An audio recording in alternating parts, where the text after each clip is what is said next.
Good evening and welcome to the DPX. I'm Larry Vogel and I will be your host tonight. All right, so welcome to our January 11th. So this will be officially, is that right? Is this the first one or the second one of the year? I've already lost track of the year. No, this is our second one. So we're well into the new year, I guess we can say it that way. So welcome to the January 11th DPX. I have a few announcements, I think. And then I'll open it up if anybody else has any announcements they'd like to share.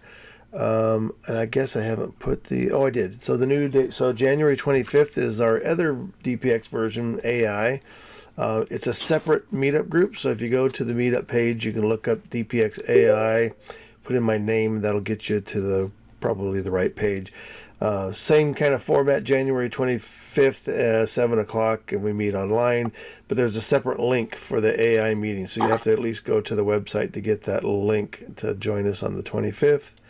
Our meeting videos are being posted on my YouTube channel, so if you want to go back and visit any previous meetings and see what was going on then, or if you submitted work and you want to review a critique that you had or a technique that we used to maybe do some work on the image, that's a great way to go back and look at older videos of the meetings. Monday mornings, we're still doing the Photoshop on the fly 2 hour. Oop, there. Now I'm echoing on somebody again. I think it might be. So I'm going to try to keep people muted until you want to talk, because there seems to be a weird echo on the sound this evening. So yeah, Monday mornings, we're doing that still, 10 a.m. If you're interested, you can send in files or just show up. But we do it every Monday. I thought I put in our new call for art. I'll look for that for the, here it is.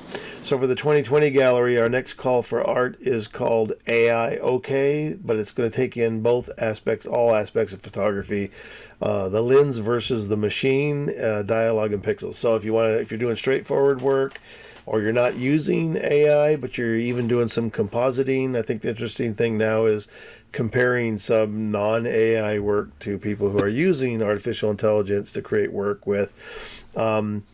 I sent out some information through the meetup group, and I will resend it again. The information is also on the website onlinejuriedshows.com.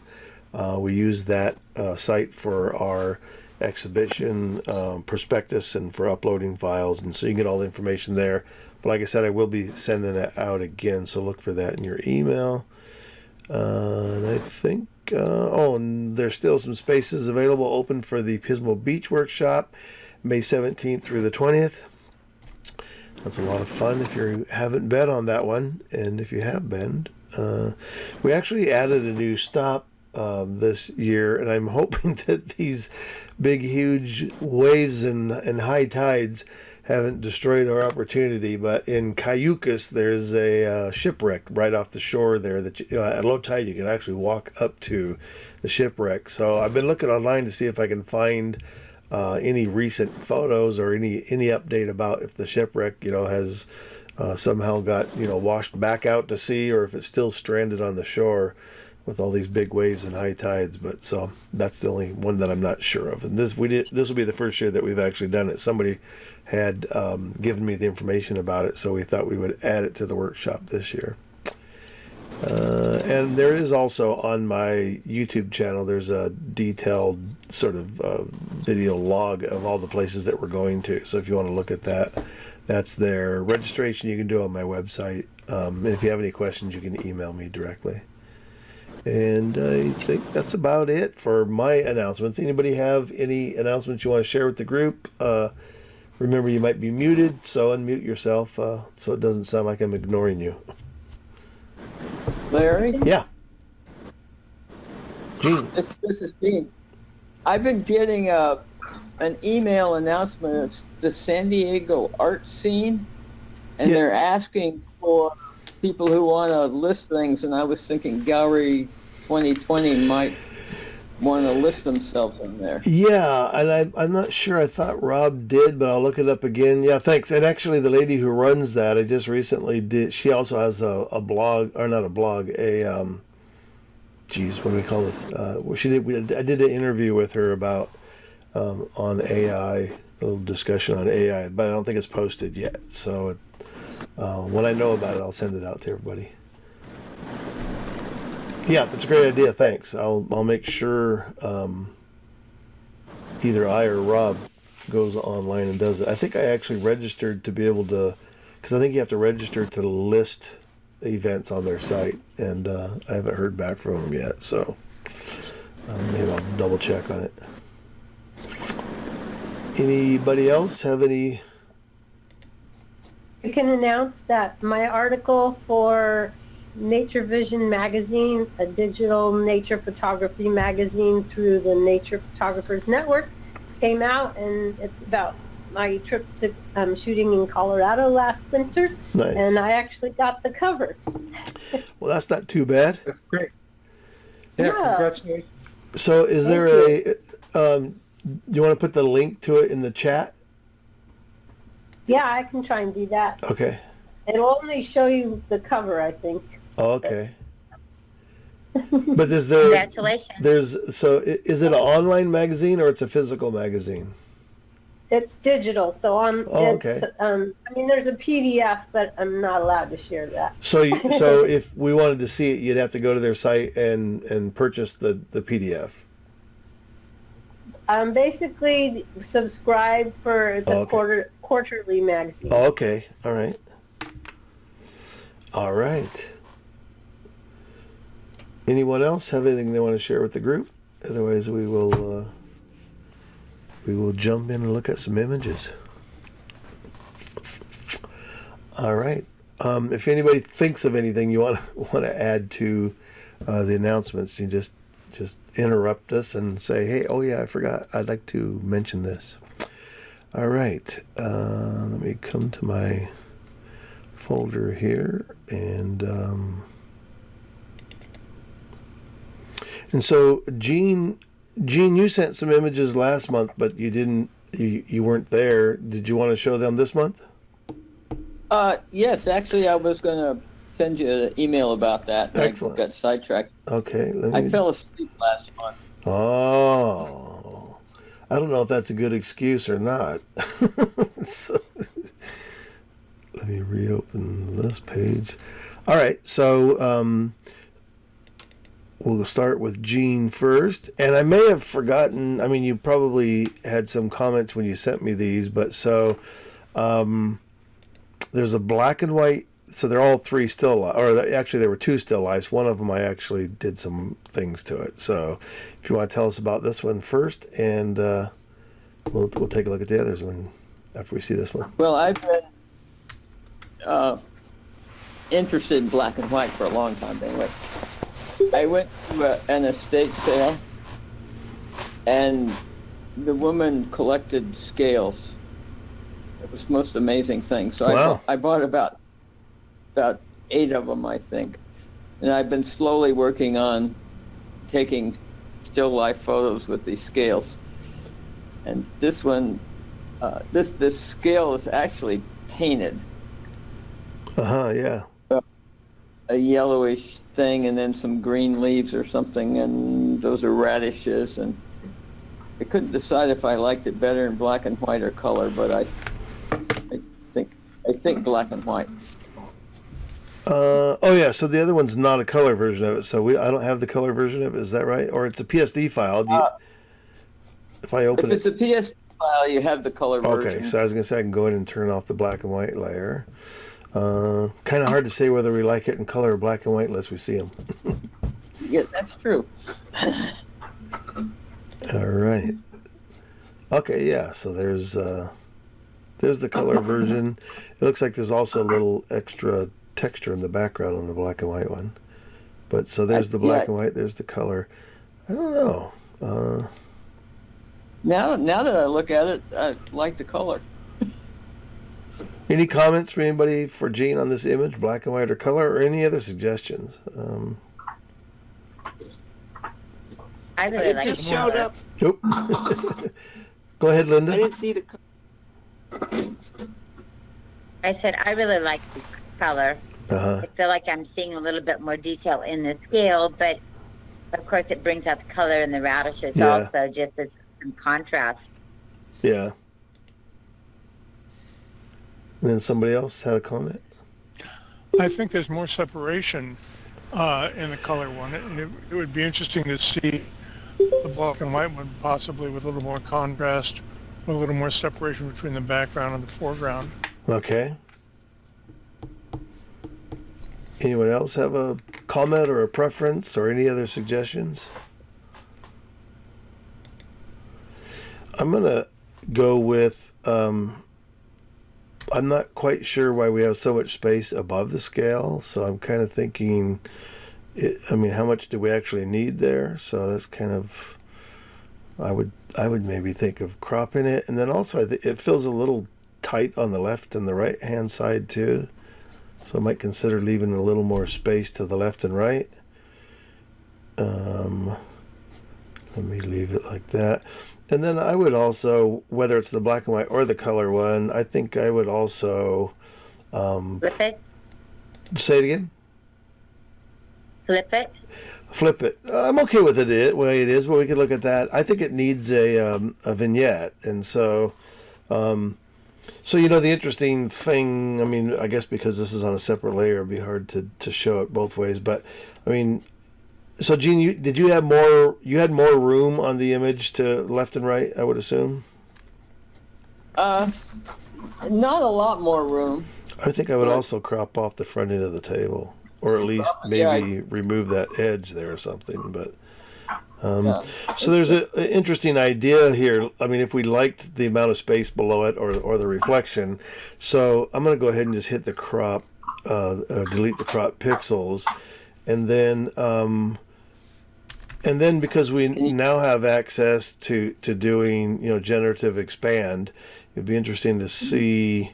I'm not talking like a lot more space, but just this little bit of space here. And since we've already cropped that off, I wonder if I put back some of this, would it generate this reflection? And let's just see if it does. So won't put in a prompt, and we'll say generate. Now, one of the things that for most people you need to know, and we've talked about this several times here too, is that there's a limitation to the resolution currently when we use generative expand or any of the AI functions directly on our images. So the hope is that eventually that will change. So yeah, look at that. So I did add in the reflection if we wanted to put that space back without that line that was in the foreground. Picked up a weird mark here. So let's see what the other two versions look like.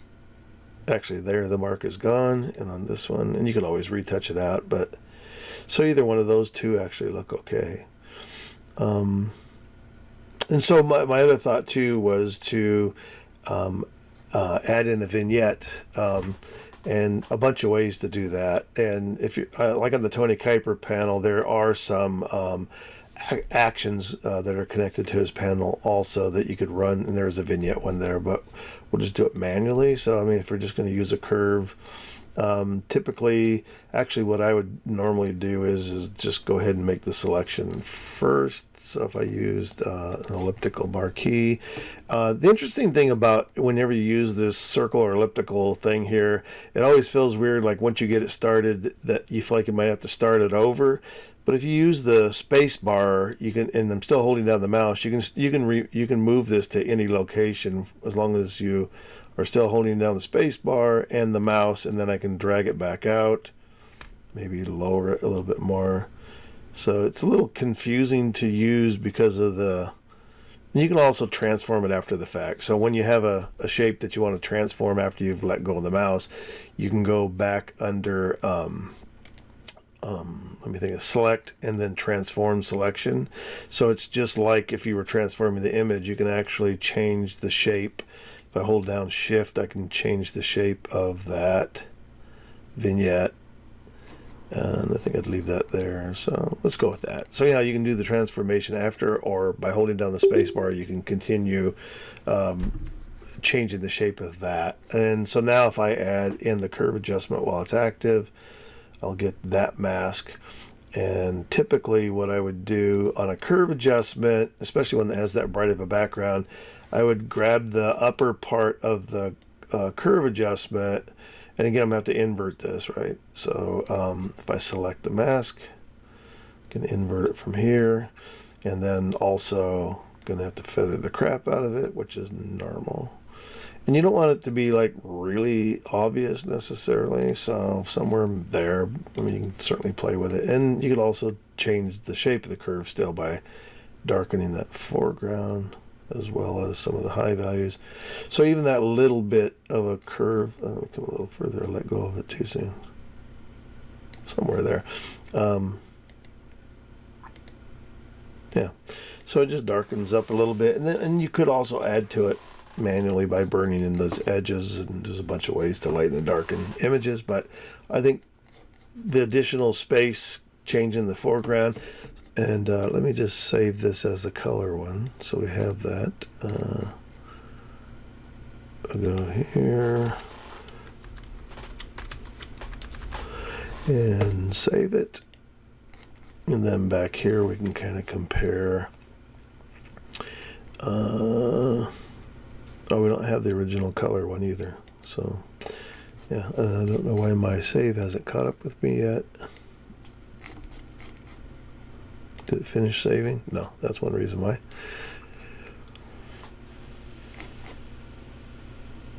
So anyhow, if I turn off those layers, I guess you can imagine you're going to see the empty pixels, but we're not going to see the actual uncropped version because we deleted the pixels. Anyhow, any other comments for Gene on this particular image while it's still saving? I don't know why it's taking so long. All right, nobody has any comments. We'll let it finish saving. And this other one, tell us about this one, Gene. So it looks like, I don't know, same table, different location in the sense that you had a background on that one. This one has windows. Those are actual windows? No, that's a background that has windows. Oh, okay. I was going to ask you, is it actual windows or is it a background? It's a background. Okay. And same table. Okay. And I kind of had the same remark about the cropping still also too. I also kind of like pulled back some of the color, mostly on the background too. But if we look at those kind of side by side, I like yours much better. And I think I'll open it just so I can take a look at what we did. But any comments from anybody as we're looking at the second one, or even on the first one that's still there? We're going to have a quiet group tonight. Oh, I do really like the vignetting you did on it. Yeah, it's almost like every image benefits from some kind of a, little vignette. It doesn't have to be obvious or it doesn't have to be that heavy, but... Yeah, I was going to say that seems a little heavy on that one. Okay, so that's... Did it open both of them? I guess so. So, yeah, so that's your original one, and this is the changed one. So what did I do? It's been so long ago since I looked at these, a couple of months. I don't remember how far. I think this was your layer. Oh, no, that was mine. So I did some color correct. Oh, yeah, here's the generative fills to kind of correct some of those spots. Yeah, so there were two sides to after I expanded it.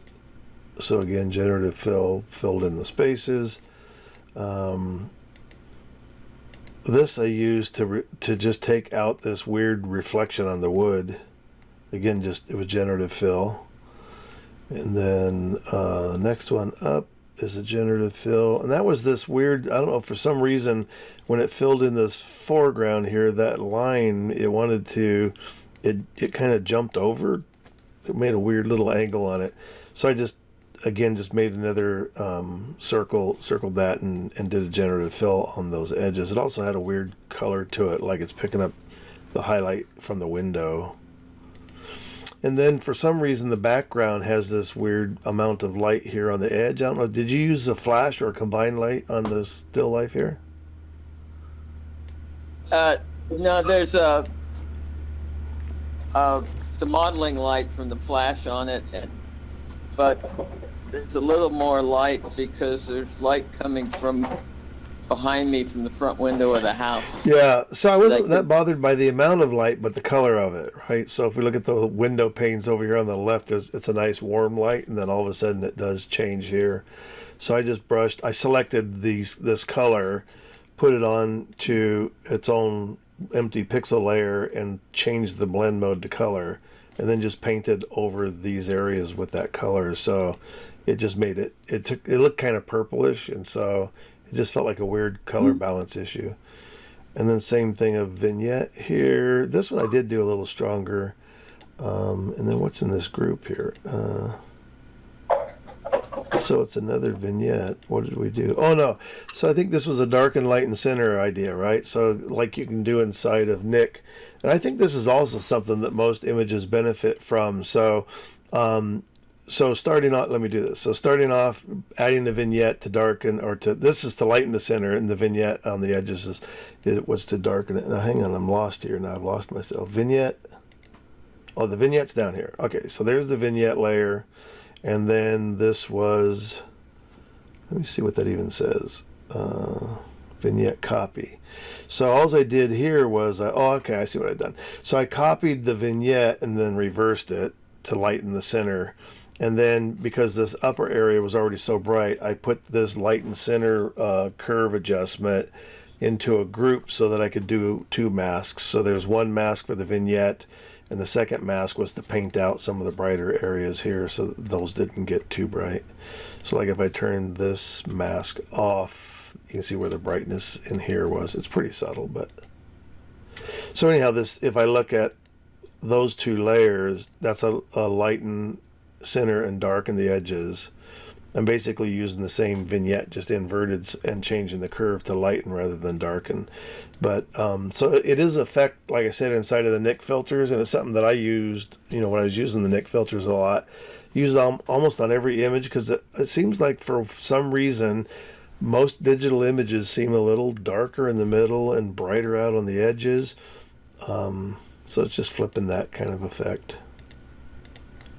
And then this was a hue saturation, just as a thing to see, would it look better, or does it feel a little more, old-fashioned with less saturation on everything. And again, I used a mask to kind of control how much saturation I took out of the image, so less out of the radishes, and just knocked back the background, because I thought the intensity of the color in the background draws a lot of attention out here.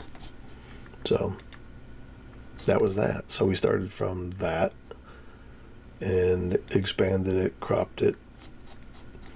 This could maybe be dropped back a little bit. Somewhere in there. So any comments for these two images for Gene? Nope. There's that one now. I think I would appreciate the second image more if it didn't have such a busy background. Because at first, the scale was getting lost in the background to me. And I think if it had a plainer background, even though I love that background that she's got, but I just think that for that particular item, something solid would have showed it off better. Yeah, possibly, yeah. Something like the other background that she did use on this one. Anyone else? Those are really cute scales. Yeah, it's amazing. I've never seen one like that. Very old, I bet. Yeah, do you know the age of them, Gene? No, I don't. I have an 11-month-old puppy who's running around here, so. I hear them. Yeah. But I think it's quite old. That this was really an amazing collection of scales that this woman had in her house. So did you end up buying it so you could photograph it? Or did you borrow it? Yes. And photograph? Oh, you did, huh? No, I bought it to photograph it. Nice. And actually, I think I still have that one. I've been working through them slowly, and I gave some of them to a consignment shop Oh, nearby. well, that's a great idea. Buy it, shoot it till you're tired of it, and then consign it back out. Yeah. Mark it up, though. There you go. You make some money on your resale. Oh, he marked it up like 4 times what I paid Wow. for it. Well, that's great. All Of right. course, we'll see if anybody buys it. Yeah, right. All right. Thanks, Gene. Thank you. Mr. Paul Lawrence. So I'm trying to see. So Paul usually does like a little bit, like a lot of times I'll request, if you're interested, you can send in the unprocessed version and then your processed version. And you'll see with Paul one of the reasons why. It's a lot of times. So this is your unprocessed, uncropped version of it. And I don't know which of these two. Oh, this must be number 2. And then that's your final version of it. And I'll tell you, when I first looked at these two, I'm going, so wait a minute, is this really from this one? Then I realized, oh, yeah, it's just this guy in the background became the main part of the photo, which I thought was interesting to take that small section of the image for the, and then obviously all the retouching. So you want to tell us a little about it? So it was San Diego in the Lantern District or Coal Light District or whatever it's called. One evening I was walking around and either I had chosen the shutter speed that was too slow or I had chosen to use the shutter speed that was too slow. I'm never quite sure with me. But the image kind of gets soft. 80. This has been run through Topaz Sharpen and Topaz Denoise, which when you put them together and kind of overdo it, gets it to this soft, mushy, painterly thing. And this was the image that I saw in it. When I couldn't get the guys and girl sharp, Wait a minute, this is number I 2. looked a little further into the image and saw this.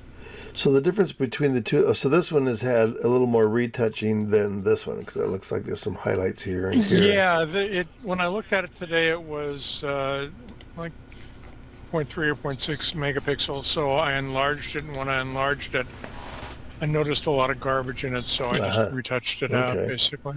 I think that was a good. And I tried to get the highlights darker, but they started to change colors, so maybe there's some up here. suggestions there. Oh yeah. Yeah. Yeah, if you look at this bright sign here or whatever it is. Yeah, typically this happens when if you burn in something that's that much of a highlight. Typically, let's see, I won't be able to change it. I'll change it on this one just to show you. So a lot of times to change, well, there's a couple of ways to do it, but one of my, let me just close these other files here. And this one, close. So this highlight here is what Paul was talking about, burning in those highlights. And so typically, I mean, my easiest approach to this is to use the selective color adjustment layer. And and this, because it's white, the way the selective color adjustment layer works is if you hit the drop-down menu, there's a list of colors. And what this is to identify what color you want to affect. So we want to affect the whites, which would be these highlights.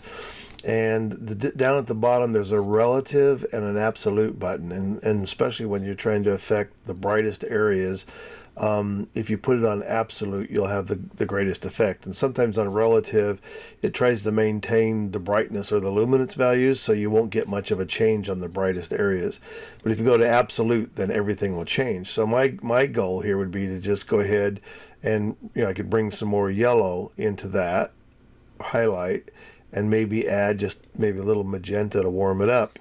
And if it affects anything else in the image, then just invert the mask to black and take a paintbrush with white, and then just paint in this area here. So that's the only area being affected by that adjustment, and then you'll get that little highlight change. If you burn it in, then you end up with that problem that you had on yours. Then is that they tend to go kind of a dirty gray, and that's not so It's so beautiful, I guess you'll say, but especially when you have that color around it, I mean, it just makes it real simple. I mean, the other way to do it too is you can do it with a curve and just treat it as if you're trying to do a, again with a mask, but to do a selective adjustment. And so same thing as if you do the luminance channel and you try to darken those high values, they're just going to go gray. But if we go to the RGB channels, go to the blue channel, to add yellow to those highlights, kind of like what we just did. And then if I wanted to add a little bit of red or magenta to the color, that's going to add green. And if I come the other way, it'll add a little bit of magenta to it. And then same idea, just invert the mask. This is a little bit harder because it affects all of the colors everywhere else. So I just need to have a little more specific, brush here where it's going to just open up that area. So you kind of get essentially the same effect on that part of the image. This one is a little easier because it's a little more forgiving because there's no white area right next to it, so the mask doesn't have to be as precise. But either way works. Cool. Thank you. I think I would try to do something to identify the character a little bit more, and I don't know if it's a matter of trying to see if select subject can find, or quick selection, select subject. If you're going to use, and it'll be interesting to see if it even finds it in a blurry photograph. It doesn't always do it. But under select subject, again, if you pick any of these selection tools in here, the object selection, quick selection, magic wand, select subject will show up here, and there's a drop down menu here because there's two versions of it. So there's one that operates on the device, and the other one works using the cloud to go to Adobe. And like it says here, quicker results for on the device, more detailed results are on the cloud. And you can set this up in your under edit and preferences. You can set it up so that it automatically defaults, which I've done here. Otherwise, you have to keep changing it back because the default will be for the device. And so let's just see if I hit select subject, if it can actually if it finds the figure or not. Kind of. But and from this you could go in and customize it. If we grab the lasso tool and said, let's just start cleaning it up by taking away objects. And you can also use the selection tool to do it. But up in here, it really gets a little bit lost. In a sense, you can almost just make up that area. And it looks like this is part of his hat. So we get rid of that stuff. But you can play with that selection. And again, sort of this white bag and whatever, I think the most important thing is I'd probably, I like the idea of his feet down here, maybe showing. And so the way to get around this then would be, after we've made that selection, to try maybe a curve adjustment. And then that way that becomes a mask. And you could further, now that it's a mask, you could further, go in and refine it after we figure out. So if we are able to lighten that up, or maybe add just more contrast to the figure, even just darkening it like that puts a little more definition around the figure. And like I said, if this stuff over here is part of the lamppost, we don't want that included. The other thing too is to maybe switch this over to a luminosity adjustment, so it won't get any weird color shifts. And then on the mask, we'll take the brush with black. It didn't switch for me, so we'll go manually at 100% and black. And then go in and start painting out, some of the stuff that the select object didn't find, or it included unnecessarily. And if the bag's too bright or you want to knock it back, you can say go with maybe 30% black and come back in and take some of the tone adjustment out of it. But so right there, it kind of gives a little more outline or definition to the figure. And I think that's the interesting part about the image, is that figure. Unfortunately, we did it to the one that you didn't retouch, only because the other one was really gray up in there, but you get the idea. Yeah. We really like the image. Yeah. Thank you. Say that again, Barb. I really like this image. Yeah, it's really, and again, I think by bringing, because to me, it's like the image feels like it is kind of all about this figure. So finding some way, and you could play with, again, with color tone. I also wondered when I first saw the image, what would it look like, as a black and white image, even though now we've gone to the trouble of yellowing up the highlights and all that. But there's not a lot of color in here, right? So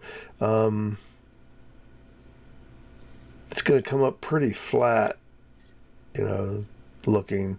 So before, I mean, I've offered to almost every meeting we talk about this, using this action to do the John Paul Caponegro midtone contrast action, and so it'll add midtone contrast, and that might help alter the tones of the background since it's so much midtones. But I don't know. I kind of like the color version, so I think I actually kind This of is like. going to shock you, but I actually like the yellow one better. It's just got more mood to it. Yeah, yeah. And so, but also this mid-tone contrast, even on the color one, looks pretty good. And so I would also wonder, maybe, because this kind of has a weird kind of warm, but there's a little bit of a green cast in it. So again, doing some other color corrections to it, like using curves. And so to take the green out of the curves, and there's a million ways you can do color corrections, but if I go to the green channel, if I pull down on it, it adds magenta, and if I pull up on it, it becomes more green. So that's why I would kind of start here by pulling down on it. And it's not going to take a lot to shift that subtle green color out of there, and I'm not really sure how much of it even shows up online. But the other thing you can do too is, because pulling down on that red can also darken the image. So if we switch this blend mode from normal to color, then it won't affect the brightness of the image. It will only shift the color value, and that'll give you more control over the color correction without it darkening the image. So when you think about all those blend modes, some of the ones that we use a lot is going to be like using luminosity to keep a curve adjustment from to be able to change just the luminance values and not the color values, and color will do the opposite. It'll allow you to change just the color without affecting the brightness of the image. All right. Nifty. Let's say save. Just a quick question, Larry. Do we have time Yeah. to flip the image? Yes. So easy way to do this, since we've already got, I'll just do a composite layer on top and Control T. We're always supposed to, if we're experimenting with flips, we should always do it early instead of later. But Yeah, you can wait and do it at the end. The only time that it becomes a problem is when you start making masks, and using that mid-tone contrast image. So I don't think that works for me. I don't either. A surprise, right? I kind of go, yeah, I kind of like it this way. I don't know why. I mean, that's one of those things. When we talk about those left to right compositions, and I would say 80% of the time it's a pretty good bet that the balance will feel better left to right, but for some reason this one doesn't, to me. No, it didn't work. I think because the guy's walking, it looks like he's walking in that direction and looking in that direction, and somehow it switches. Yeah. All right.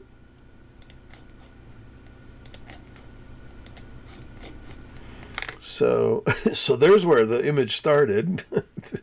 And so what did you use a lot of the generative fill to get rid of the objects, or what was your retouching method?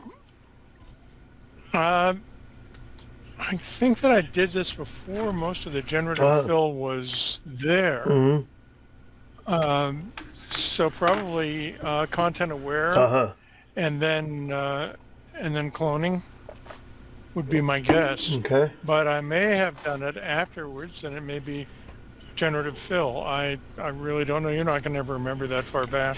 But, and this is an interesting thing. It was funny, the other night, Kurt Lightfoot and I were talking about, this thing about all these undecided photo clubs, the San Diego Fair, and nobody's put out any information yet, about what people are going to allow or not allow when it comes to using AI techniques on an image. And exactly what you just said, it becomes my biggest question is, people have been working on images for a year now, and you might use content aware fill, you might use generative fill, you might use a number of things, and then if somebody, you go to enter into some juried show or contest, and it comes up and they go, yeah, no, you can't use any of the AI functions, or the saying, if they're not your pixels, you can't use them, all those sort of things that come up. And I go, who's going to remember if you've retouched the image using which tool?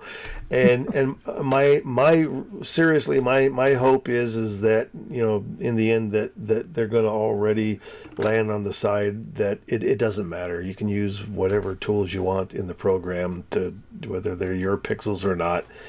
It fixes the image, or changes the image, or fixes the image. Everything is fair game, I guess. But I'm actually doing a presentation. I don't have the date of it, but for the North County NCPS, North County Photo Society, they want me to do a presentation on AI tools in Photoshop. So not like outside generating AI programs, but the AI tools within Photoshop. So, and I don't know what their ruling is. I actually need to ask all those questions, but for me, it wouldn't really change my presentation. I would just go, well, if you can use it, then here, let's show you what it does. So, but I think that people, they need to start making decisions so people know how to work on their images. All right, and here is, I'm going to put these side by side. So Wow. This one is interesting because I'm actually much closer to the surfer on the left than it appears. I added in most of that water. And then I went to the image that we're looking at as the original on the left side, and blew it up to the right side image. So this is a generational step, or a couple of generational steps from the original. And then I think that this was with AI, and the colors come from some sort of prompt that I put in. Although you can see when the one on the left, that the colors are basically there. All right. Any comments for Paul? If you haven't seen Paul's work, you might be going, what the heck, right? This is what's going on here. But a lot of his, compared to the other image we just looked at, this is probably more common in Paul's work, doing these sort of very kind of abstractions, and a lot of these surfer images that he's worked on for quite a while. I was wondering why you chose, again, so I didn't know you added all this information in out here, but then it obviously felt like, okay, so there's not only just color, but the crop. And why did you decide to lose the front end of the surfboard, since it's really kind of part of the story, unless it's just meant to be totally abstract? I honestly can't say. When I'm doing the crops, I keep moving them around until they feel right. And I may not have been paying attention. Okay. Because I'll certainly go back and look at putting this front of the surfboard in again. Yeah, I think. And this is the. Go ahead. If there was no attempt, because I know that the body of work that you're working on are these sort of abstracted surfer images, that I think because it's not meant to lose that identity, that when I see them in a group, I would understand that it's a surfer, but I think also having that shape is pretty important to the context of the image. There's a weird thing here on the front end of the board, and I don't know if that was one of the reasons why. Let me go here. If it was to, this could be retouched, but this weird little, whatever that is, a reflection or something that happened there, if that was the reason for cropping it out, or no, that would be simple enough to get rid of it. So I think it was basically just inattentiveness. Okay. Because it's weird, like when you look at it this size without even seeing the other one, so much of the actual recognition of the subject is almost completely gone. Mm-hmm. And again, we talked about this, I think last time when I showed some Yeah. of these. I'm looking at it as more as a movie than a still, so that the recognition of the subject comes from the overall, seeing all the images together rather than individual images. At the same time, I think you're absolutely right about putting the front of the surfboard back in. It's interesting though. This image makes this wave that he's on. I mean, again, if I recognize it as a surfer, it makes, again, the surfer feels very small and the wave feels gigantic, which kind of fits into what's been going on the coast the last several weeks. But I don't know. Comments for anybody else? Give me a. In the original one that you added all the water, I like the wake behind the surfer. I think that's very interesting and helps identify better what it is if you want to identify it. Yeah, it is. Yeah, and I think that Go ahead. there was some portion of that was already there. Because I wonder, I mean, even going, back to your idea of, coming up with a much tighter crop, even if you wanted to, like bring it into that corner, I like what Ann's saying. I do like this information back in here too. So it's kind of interesting. Definitely. That's a crop I was thinking of. Yeah, So. that weird shape in the front would have to be retouched, but like you said, that's pretty simple. So, yeah, I think this gives me more of a feeling of the story of the surfer, the action, what's going on. Motion. Yeah. I like it. We'll call this crop.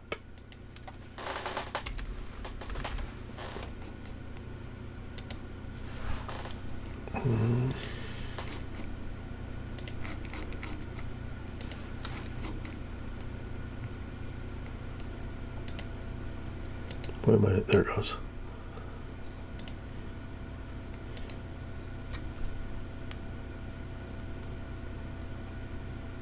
That color is pretty psychedelic. All right, and the next one up, again, even just the regular one it starts the abstract, but you've really abstracted it in this one. Yeah, I've been, playing and pushing these to see what will come of them. What fascinated me with this one is that on the top one, it's clear that the man is standing, the surfer's standing. But in the bottom one, the standing guy has been touched out, and his knee becomes his head. And he appears to be kneeling on the back of the board. And I kind of like that. I also like the textures and all the additional abstractedness, if that's a word, of the image. Yeah, you're right. It does feel like this is his head here. Yeah. Huh. All right, comments about this image from anybody? Everybody's quiet. I really struggle with the abstract, I gotta say. Yeah. I mean, in general. And it just feels to me so chaotic. And I'm a 40-some year surfer. And I mean, you'll see if you look at my work, it is also literal. So I really appreciate being exposed. For me, I really struggle. I don't know, I would never come to this, but it's very interesting. Yeah, and I think that's a great comment too. There's, and it's a great recognition of concept. Is like some people are just way more literal and abstracting it this far from reality. And I guess, and originally this was sort of some of the questions that we had asked Paul early on, seeing some of the surfer images, like, does it matter to you that I know this is a surfer or not? Because it almost just becomes so abstracted that not quite sure.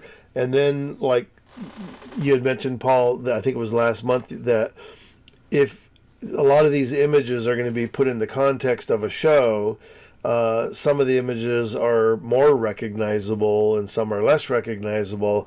But when you put, 15 or 20 images into context, you're going to go, okay, that's a surfboard and that's a surfer. And like you said, you're going to mentally, you probably fill in those gaps. Like you say, this now looks like his head and maybe an arm, or it's hard to tell where the rest of the body is. But there is something about, when you put things together as a grouping, how one image informs another image, and that you might not see them then again as purely abstract or as much abstract as, and especially these two images tonight, both of them feel very abstracted from the original, or from the idea of a surfer on a surfboard. Mm-hmm. Yeah. Yeah, and as I said earlier tonight, it's really a movie for me. So it's like I'm showing you a scene or a part of a scene from a movie, and asking the viewer to abstract from that scene. Whereas if they've had the opportunity to see the whole movie, they can follow the line of reasoning or not reasoning, but follow the line of the film all the way to the end. So I think that the question is, what happens when the whole thing is presented? Mm-hmm. And you haven't even seen that yet. So. I've got the order. Yeah. So I know that it progresses on the computer, but then, the discussion about the lower image and putting the front of the surfboard in, or maybe putting the water back in, that changes its position in relation to the other images. Yeah. Which changes the order again, and it's like re-editing. Yeah. You move this scene over here, it means something else. Oh, interesting. Yeah. All right. Thank you, Paul. Thank you, folks. And this is going to be hard to do. Visual shift here from Paul Lawrence to Barbara Altevers, black and white. So, huge shift here. All right, Barbara. We're going to see if we can do this without too much echoing. It actually sounds okay right now. That's a good thing. This is the Navajo Bridge. I'm standing on the Navajo Bridge taking this shot. Oh. It's on our way to the North Rim, but it's just out in the open. There's nothing out there. Wow. All right. Are you seeing some strange stuff in the sky? Not really. Somebody else mentioned that before, that it might be just the online thing. Yeah, it definitely does not look that way. Yeah, no, it looks pretty smooth here, so it might be just the online, you get a little banding or something. And I think it might also depend on the bandwidth of the computer, what you're seeing through the internet. It's an unfortunate problem with smooth continuous tone areas sometimes. I really like the reflection in the water and the depth of it. All right. Any comments from anybody? Barbara, was this in the middle of the day? Yes. Is this the same location that I haven't been there? That you're quite often seeing really nice sunsets or sunrises? I have no idea. Okay. We were driving through, and my poor husband, I stop a lot when we're going somewhere, and this was one of the stops. Yeah, a lot of nice texture, a lot of detail. I really like it. I like the fact that you can see what it is, unlike the stuff that was presented just a moment ago. That's always intriguing. You can never go wrong with a little self-deprecation.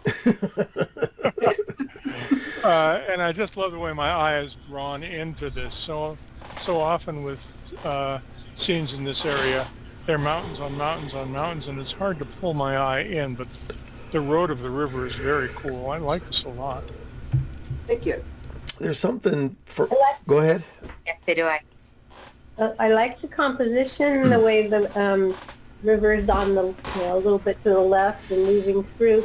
I'm wondering if the sky is maybe too dark because the mountain mountains are already dark out there. And maybe a lightness would make the sky seem lighter and match better with the lighter areas of the land. Mm-hmm. I think that when that, whatever it is that's in the sky is gone, the sky is usually, it was not as dark as it looks in this picture. But I will write that down and check it. It is pretty dark. Okay.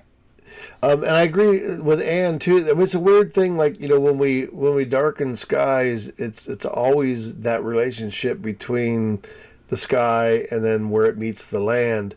What at some point, you know, you could darken it enough that it would merge with the land. So where is that sort of balance between darkening it? And I kind of felt like the whole image had almost like a heavy mid-tone shift, dark to darkness, and I don't know if that was sort of a response to it, because that was an interesting question. I think when Linda asked about, was it taken, you know, at noon or high midday, that if it was a reaction to the harshness, because that's one of the things that happen when you're, you know, photographing at midday. A lot of times that harshness can be revealed. And so I did a thing, so let's see if I get the flip back and forth. So I did a thing where I at least brought in a little more contrast into the brighter zones a little bit. And even after looking at it now, I don't know. It feels like part of the story here is the land, the sky. And part of it, I wonder, again, back on sort of the idea of doing the crop, like how much of all of that sky do we need? Because I kind of like less sky. Yeah, there we. Say, That's what I was going to suggest. I think less sky would be nice. Maybe just a little bit lower than that. Oh. Like a pixel or two. Oh, really? Okay, right there. Okay, and then the other thing I thought about too, I would get almost kind of again like what Ann was saying about the sky being that dark. It's not really. I mean, it feels brighter here in the water than it does in the image, even though technically, I don't know if we're actually looking at the sky. It's hard to tell in this reflection. This is the edge of this mountain area here, so I'm assuming that it's, or a mountain, the cliff side here, that from the water, that the mountain back here is being obscured, so it's actually seeing, you know, the sky from way up here, it looks like. But so two things. One was this idea, and if I just to see the first kind of idea is if we did have a little bit brighter sky, and again, this will probably, because of it being a JPEG, is going to give us even worse banding in the sky than you're seeing online if you're seeing the banding. But so yeah, if I take this now and say add in another curve and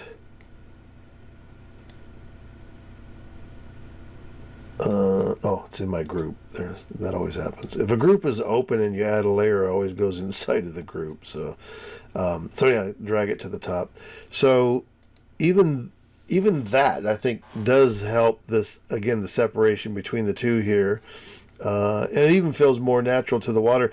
But I was also wondering, again, back to this sort of like a quick selection of the water, and I'm not going to mess with it too much, but the idea is if that sort of direction in the water could be, or the feeling of the water, if that could be also given more importance by or adding to the composition by also lightening up that area too separately, and maybe not. I don't know. Isn't water supposed to be darker than what it's reflecting? Typically it should be, yeah. Yeah. So maybe it doesn't need more contrast. It just, the image overall has a weird sort of flatness to it, and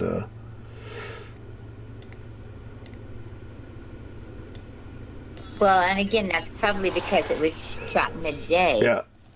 But I mean, mostly it was just she had too much sky in there and it was too dark. I think other than that, for the time of day it was shot, I think it turned out really well. Yeah, it can be hard to try to pull off, these high noon or bright noon shots, or the extreme, having that extreme contrast. I ended up doing, this is a luminosity mask that I pulled back the density of. So this was to just find, the high values and then use a curve to darken them with. But then I decided that it also, by adding a little more brightness or contrast to the entire image, and I ended up masking it out of the sky, but now we've treated the sky separately. So that's an idea. I think it's a difficult time of day to photograph, and then I don't know if that's what the response is, but I do think I agree with Ann with the sky not being quite so heavy. It gives a little more separation between the mountains and what's going on in the sky. Anyone else? Oh, go ahead. One of the things was to capture that it's so barren and rough and that area is just incredible. Yeah, this wall looks amazing. And how far? From where you have to park to get to the bridge, how long of a walk is it? Probably an hour from Cameron on that road. Okay.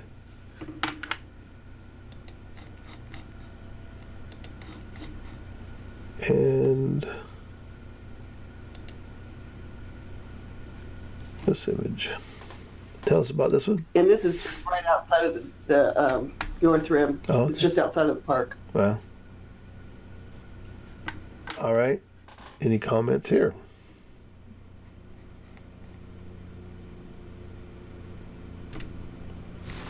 He to a resounding, deafening silence. I like the dappled light. I like the trees and the land. The clouds look kind of funky to me, like there was maybe too much, noise reduction or darkening of the sky. I don't know. It just doesn't look quite natural.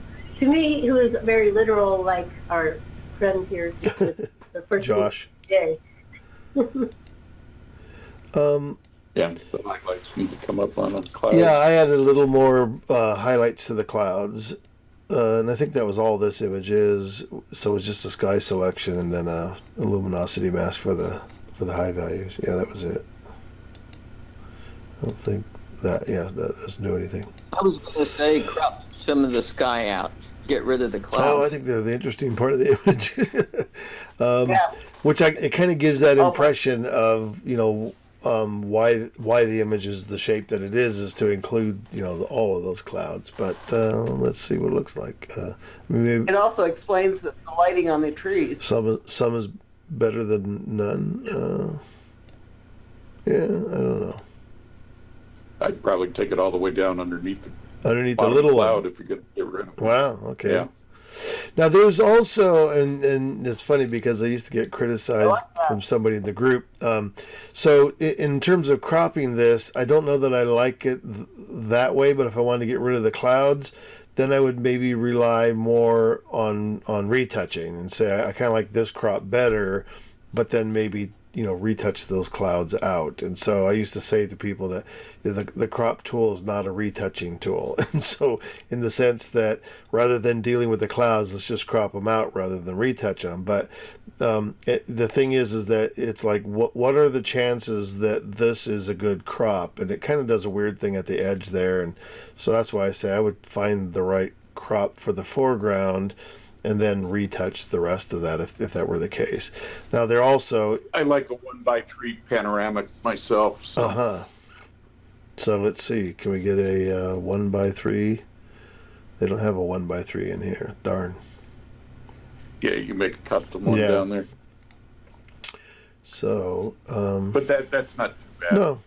I mean, I think it's still a little tall, but... Yeah, oh wow. Maybe... Well, and so maybe split right there. This can also be, cloud. let me do this, actually I can do it on this layer. So let's just say if we decided that we could completely destroy Barbara's image here, get rid of all the clouds. So I'll just hit generative fill and let it do it. I could probably get by with content aware fill here because there's not much else in the sky. But once the clouds are gone too, then it might become easier to figure out, where that top crop feels most comfortable. The other thing I'm kind of noticing is it seems like the top right corner in both of these were extra dark. Yeah. Even this whole side I don't here. know if that was within or... Let's go back. Yeah, I think it's the two sides feel like the from more like from the trees to the sky, and then same over in here too. So and then when you crop it, it becomes even more obvious. Yeah, but if you go back to the other one, the mountain in particular was like double dark than anything else.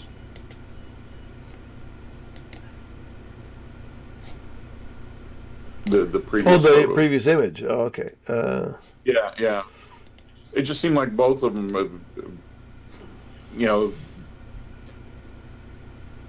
that right side is in the upper area just seems to be staying real heavy. Mm-hmm.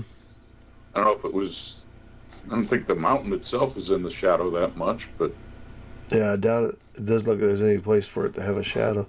Yeah, so I would watch that sort of left and right. They both kind of have that. It feels heavier on this one on the right side. yeah. Yeah. All right, and then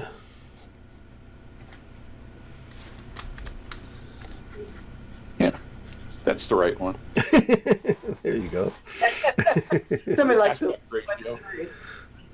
Yeah. And this same thing was down the road from where the Navajo Bridge was. Wow. I gotta go back. This was recent. Yes. I gotta go back to Arizona. It's been a while since I've been there. I can't keep up and work all the things I've taken pictures of. Yeah. So I would kind of agree if I looked at your three locations. Definitely the panoramic one, I think, is the winner of all three of them.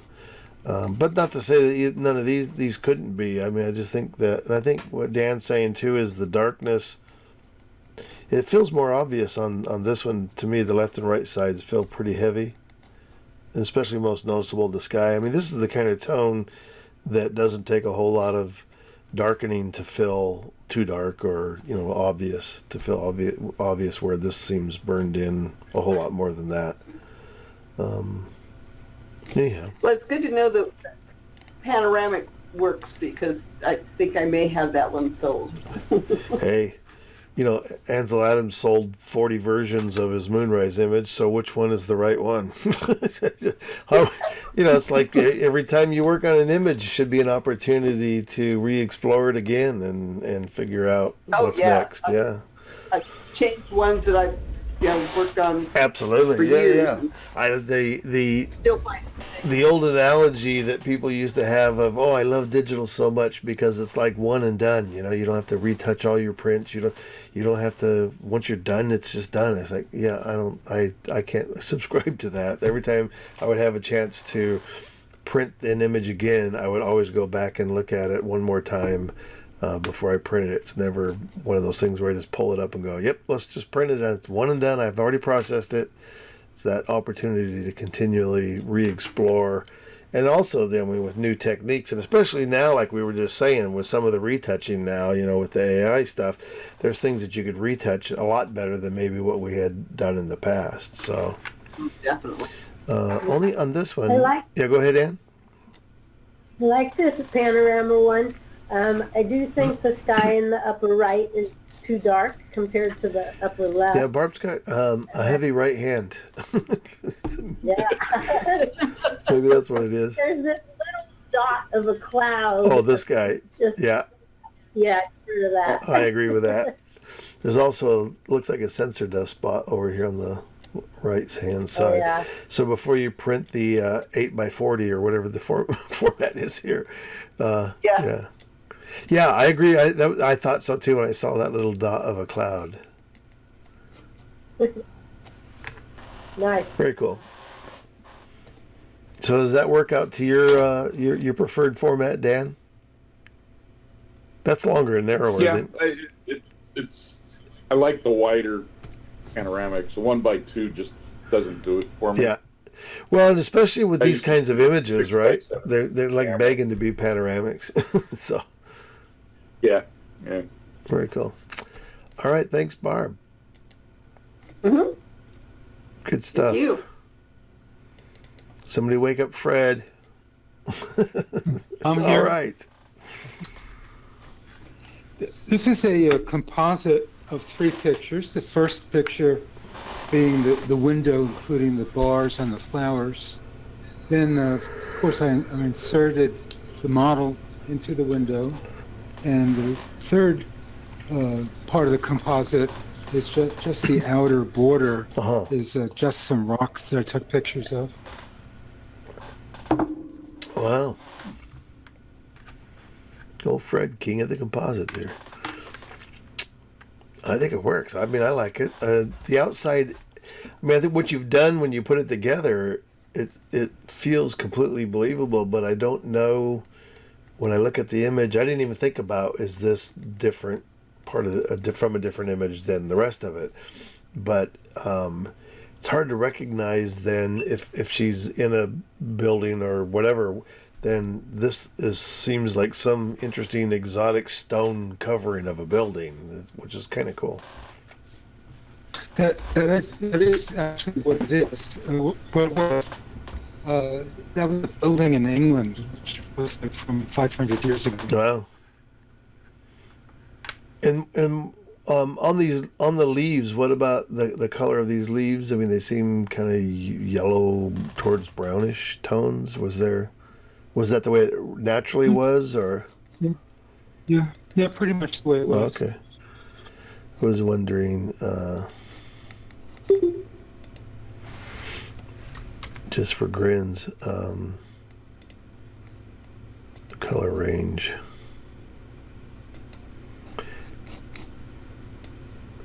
The old fuzziness slider. Another way to do it, I mean, if you use the color range command to do selections with, you can, once you get it to a certain point, and you want to adjust, this value, if you go to the selection preview here and go to grayscale, then you get a much larger view of the image, and it's a lot easier to tell sometimes how much you want to open this up compared to that thumbnail. So if I want to get it just far enough that it doesn't start to pick up those flesh tones, and I could always paint those out, but that actually looks pretty reasonable. So I'm just going to go ahead and say okay. And I'll try, again, I could use a curve adjustment. I could try hue saturation, I guess. So on the hue, and I'll try it the other way too without, so actually would rather go, and this almost always happens to me as a good example, is that when you use this hue slider, you almost always have to back off the saturation because it always seems to go a bit strong. And so whether or not it would be worth trying to change these values from yellow to green, it's just an interesting idea. Now the other one that I was going to say is you could just do it strictly with a hue saturation adjustment using the little targeted tool. Select that color, it tells us that it's yellow, and then for me all that does is get us onto the right color tab here, and then use this first dropper here to target that specific yellow color. And down here on the bottom where you see the two rainbow sliders, right now when you target just generic yellows, it's the colors that sit between these two white bars here on the right. And so if you watch those two bars, when I take the dropper and I click on these yellows, it's probably going to shift to the left a little bit more because it's going to be more towards the red yellows or orange yellows. So there it is there. So now we've targeted more specifically that color rather than just generally the yellows. And now when we do the same kind of a shift to get those to go green, That's not bad. And then same thing is drop the saturation back. The only thing we have to do here, because with the selective adjustment, we were able to eliminate her flesh tones and all that. So you'd have to still on here go into the mask and paint out all the other areas that are being affected by it. So I don't know. I don't mind them being the color they are, but that was just an idea. Comments from anybody else about Fred's? I think it's an absolutely beautiful Wait a minute. image. When did Osea get here? Welcome, Osea. Go ahead. I'm sorry. No problem. The only thing that bothers me is I wish the model was not as bright and sharp as the leaves, which are supposed to be on another plane. Also, I mean, I'm looking at the reflections, and there's supposed to be a plate of glass between her. Oop. And I just feel like she should be a little softer behind the glass, or a little So I bit think more there's some muted. reflections here, right? It looks like there's some on the dress. So Fred, how did you do when you put the model in? How were you able to get some of the reflections to show up on her? Is it a blend mode or? No, I just painted them back Okay. in. As far as the sharpness of the model, I put a lot of glow on her face. Interesting. And, to me, it's soft. I put a lot of glow. Wow. So I would wonder, I mean, I do think kind of what Osea is saying too. I mean, again, let's just try. There's an interesting thing on the color range command. I mean, it's going to remember the last thing that we clicked on. Let me just click out of here. We'll go back to none. Is under the selection up here for where it says sample colors by default, you can ask it to pick skin tones also. And the thing is there's a lot of tones in here that look like skin tones. So I don't know if even using this color range would really do a great job. So go ahead. I use the select color usually when I do skin tones. Okay, yeah, and you could click on her face to do that. Yeah, and I don't know, things always look different when they come back over the internet. Yeah. My version of it, her face is not quite as bright, but it's warmer. Needs a layer of dust. I've never seen windows that clean. Exactly. That's what it is. It's not the sharpness. I feel like it should have like a layer of haze, maybe. Yeah, I was going to say haze or mist or something. Right. Or dirty windows or something like that. But I think taking down some of the brightness, and again, yeah, if it looks that way on yours, I'm only at 30%. Let me go to 100. I want to be a little quicker about it than that. And I'm not going to do a perfectly great job on it, but just to get the idea. And I've also thought about, I think this idea works, when we're working on images, is to kind of just try the idea very quickly. And then now if I back off out of here and go, okay, so does it, oh yeah, I think it does help some. I think that's too strong. So I can kind of fine tune the amount of that. And I kind of like that. So it's like 73%.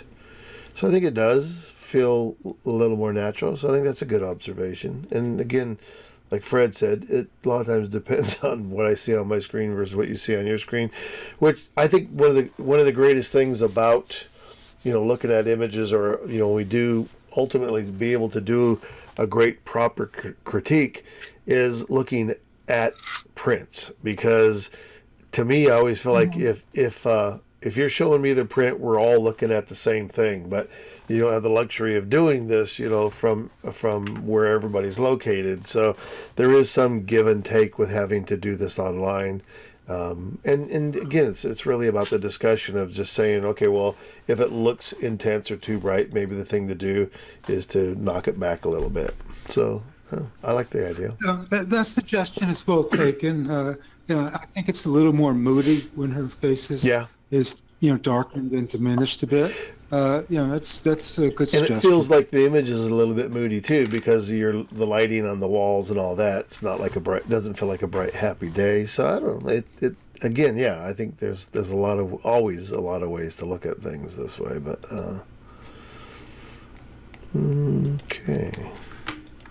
So let's see that when it gets through saving. Oops. Wonder if I jumped out too quick. No, there it is. All right, so yeah, I mean, and it's not that dramatic of a difference, but just that little bit knocked back does help. And this is why I say it takes a village. And thank you, Osea, for your comment. All right. Dutch Courage Dry Gin. Yes, this was a picture that I took on the street in Amsterdam. It was really just an outdoor sidewalk cafe. And I did change the background, though, because the background, is full of people and cars and everything else. And so the table and everything else was there. It was just the background was changed out of it. That's okay. correct. All right. Comments from a group. Everybody. I think you do a great job of selecting backgrounds and matching lighting and tone. Yeah. I think the sense of humor is very cool. Well, it's interesting though. This was all real then, right? I mean, this is a typical. I mean, this is. I'm going to say the idea of the Dutch Courage dry gin. All the label and everything was there. Yeah. So it's kind of like satire on the theme. Yeah, it's kind of cool. Yeah. And the photorealism of it makes it even cooler. So it's an interesting image. Yeah, thank you. All right. I was wondering about at the flowers. And it's sure the flowers and the background seem brighter than the one flower on the left. But I'm thinking the flower on the left could be brighter to kind of match up with those on the right. I don't, here it feels kind of pretty well balanced. I mean, there's a little darker area here, but the brightness of the flower seems pretty balanced to the others. It's not a studio picture that's lit. It's natural lighting. Yeah. Well, the cropping out of the background is excellent. Yeah. But I think the background that was added could be a little on the left-hand side or the middle, actually, of the image. It could be lighter, more similar to what's on the right, so that you have a smoother gradient. Because what I see is a sharp break. I intentionally did it this way. I was actually thinking the opposite. I was thinking like darkening the upper corner but lightening the middle of it. But if the thing is that I think because of this, like Kurt said, because of the label, because of the whole story, if it were just a still life of the flowers, I might consider changing the light of the background. But I don't know. I think it works like it is. Yeah, it works really well. Would a vignette help at all, do you think? Just a question. It feels like there is one on this side, and that's why I was saying, if anything, if I was going to, on the background, think about anything, would be to, just subtly darken that upper left-hand corner, and again, by brushing with white up here. So, just to sort of put a little vignette here.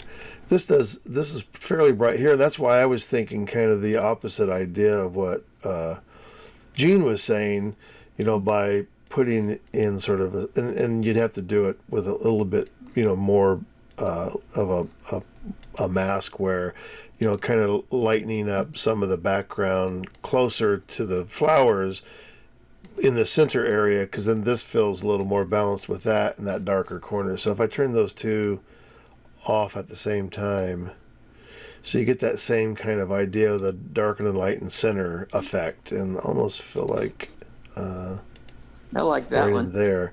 So something like that. But it's like I don't want to draw too much attention here because this is also important to the image too. But I think that little tiny bit, maybe this one's a little heavy. Yeah. I'd like to see this in the still life section of the fair. I like the satire humor of it. Yeah. Because it was taken in Amsterdam, I am sorry that the picture doesn't show that it's in Amsterdam, because the name Dutch Courage goes along with, hey, this was taken in Amsterdam. Yeah. Yeah, what would you'd have to have a windmill in the background maybe. So, One of those tall houses, a canal. Yeah. Swap those flowers out for tulips. nah. In Amsterdam, a lot of things you can add. So All right, next one, Fred. This was, as you can see, is underneath the pier down San Clemente. Mm. And I added the girl to it. I love your honesty, Fred. Some people, we just go, yeah, here's the picture of the girls in it. Okay. Yeah, I mean, Well, it's like too good to be true. yeah, right. It changes the story completely. I mean, we've seen, the look down the pier a million times, so it's an interesting idea to create a different story from it. I think we have a problem with the shadow Okay. on the girl matching the shadows on everything else. Uh, Well, that's true. there aren't any other shadows, which is weird because the lighting outside looks fairly natural. There's shadows at the posts. These look like The reflections. shadows at the posts. Where are they Those are reflections? reflections in the wet sand. Yeah. Okay. So yeah, I don't know. There's any. Did you make the shadow, Fred? That shadow's in the original picture, which I lifted with the girl Wow. from the original picture she was in. So that's I her think real she's too shadow. big. Kudos to you. I think she, yeah. But no surprise if Fred Right. did it. I think she's a little too big. Uh-huh. Maybe. I don't know. I've done things like this before where I've done composites and it's really, with people in them, and it's really tricky to get the scale just right. And it can sometimes just be a matter of a little bit of a shift in scale. But I don't know. It would be... The shadow needs to go. You don't have shadows anywhere else. That's what I was saying there. Somebody was thinking that these were shadows, but I don't see... And it's weird because the sky looks like it. Is this the natural sky, or did you do a sky replacement, Fred? That's a sky Okay. replacement. Because I can say the rest of the image feels fairly bright outside. So maybe the idea would be softening the shadow, mask it back a little bit so it was less... Or what if harsh. it had some ripples in it? Yeah, there's no... I mean, this... I mean, it is in the rippled sand. Well, and if you look at... Yeah, I don't know. Then next you need to the add... shadow is weird. It seems like the light's coming in from the right, so the shadow's a problem. Uh-huh. Because so many things are being reflected in the wet sand, shouldn't she Right. also be That was reflected? my question, was even more so than the shadow. Would be Oh, be to work some kind of a reflective, but then you are going to have to, I mean, because of the movement in here, come up with some sort of way to distort the reflection too. I think that's Her lighting would be more correct if she was running right to left. that's what instead I of was left to wondering when right. you said that. If it does feel like the lighting is, and it does feel stronger on that side of the post, right? So maybe, yeah. And she's lit from her back, so she's lit from the left, and the post is lit from the right. Yeah, the lighting is not that obvious. I mean, it feels like maybe the original image was more overcast. So, It was. yeah. So one thing to do too, I mean, I think the one comment of flipping her so the lighting would be on her back, because it does feel like if you look at all these posts, I mean, this is really like, I mean, if anybody spent this much time looking at the image, I would be happy. Most people don't spend enough time to even figure all this out, other than a bunch of photographers, right? So, Right. but it definitely feels like even like these beams here have more light on them than the backside of this beam. So I would agree with that. And then also lowering the contrast on her would make this lighting feel a little less strong. And then your challenge, Fred, is to figure out how to do the reflection of her in the sand, in the wet sand. And we I could do and that. we want to see it when you're done. I think it would be so if you're going to work on it and do it, I think it'd be great to have this one back with whatever the changes you decide to make. It would be fun to see the changes. If anybody can do it, Fred could do it. Absolutely. Yeah, I could make waves in the shadow. There are some tools. There's one called Wave. Yeah, right. That will yeah. But I think most people agree, like getting rid of the shadow, or at least making it a whole lot softer, but a reflection of her in this wet sand here that kind of mimics some of the. The only thing is this post here is pretty faint. It doesn't have a. There's a little bit of a ripple in it, so yeah, you could. I don't think you could use displacement on it because there's not enough variation in the water, the sand. But yeah, there is that wave treatment you could do to it. All right, and I love the colors in this one. Tells. Yeah, that was born in Mexico. I recolored it. Yeah. It was very, very dull. It had very little color. And to get the color in the floor, I overlaid another picture on top of it, which contained many colors. Yeah, I think this is beautiful. I love the tone in the wood. It's really done nice. I like it a lot. Thank you. Yeah. Anyone else? Comments here? It's a great. I love it. Oh, that's beautiful. I love it. I love it. Really pleasant. And the lighting, I mean, if you created like the lighting on the doorway or the slats in here, it's really nice that it draws you into that area. And Yeah. Oh, you were mentioning the Nick light and darken, and this I used that on this picture. Yeah. Yeah, I mean, years ago when I started using Nick and that lighten and darken, or darken and lighten, so darken the edges, lighten the center.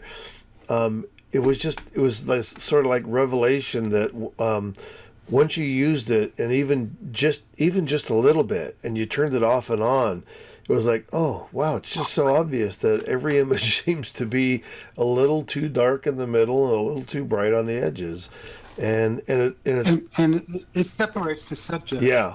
Well, when I use it, you can place the center. Yeah. So you're not always putting it dead Right. center. You just look for the subject and confine it around the subject. I love that Nick filter, the dark and light and center, and I have not been able to recreate that. I have different actions and stuff for doing the vignette, but that one in Nick, I don't know what their settings are or what, but I love it. Yeah, and it's easy to use. It's easy to use and it's subtle, and you never see edges. Yeah. It just makes every picture pop. So Fred, when you mentioned It this, sounds like what my dog picture needs. yeah, we'll look at that. So you mentioned that Right, Larry? what you did to this foreground, Fred, the color, did it come from the same, did you brush this on, but you said this is an overlay of colors? It's an overlay of it was just a picture that had many colors in a pattern, and using blending mode and opacity and overlay, I just put it on top and got the color. But that's for the foreground and not the wall? Or both? Exactly. Okay. Yeah, just the And so foreground. what did you do to color the wall?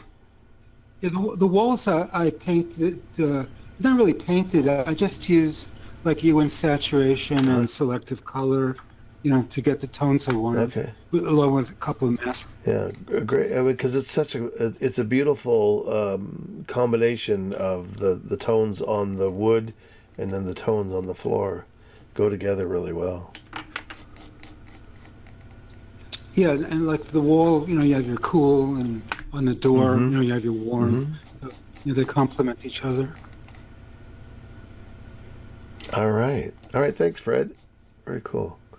But, Yeah. Well, okay. But you have a homework assignment. All right. Hey, is it extra? Yeah, definitely. I don't know what you get for your extra credit, but we'll give it to you. All right, Josh. Tell us about this image. That is at the northeast corner of Balboa Park in North Park, an area called Bird Park, actually. Just looking down toward downtown, and on the left is Coronado Bridge. Mm-hmm. And there's a plane coming in. Yeah. I was going down to just meet friends at Underbelly, if folks know where that is, down in North Park. And I had to kill about 10 minutes, so I walked down the street. This is just a few blocks down. And this is handheld with my 50 millimeter, I'm pretty sure. Yeah. So normally I would have a tripod for something like this, but I just hadn't brought it with me. So I think the image is a little bit soft for it. Didn't come with all the metadata. Yeah. All right. Comments from anybody? Is all the light on the path? I mean, obviously it's artificial light, but is it coming from lights like these that are in the picture? Yeah, and some behind me. Okay. But I enhanced the light cones underneath those lights a little bit. All right. Any comments from anyone? No. I'm gonna Make it a panel. make. So now we know. I'd cut more of the bottom off. I love this foreground light in here, though. So it's interesting. I don't know which way to. I mean, if I were going to take, I wouldn't mind losing a little off the top. Let's see if we go the other way.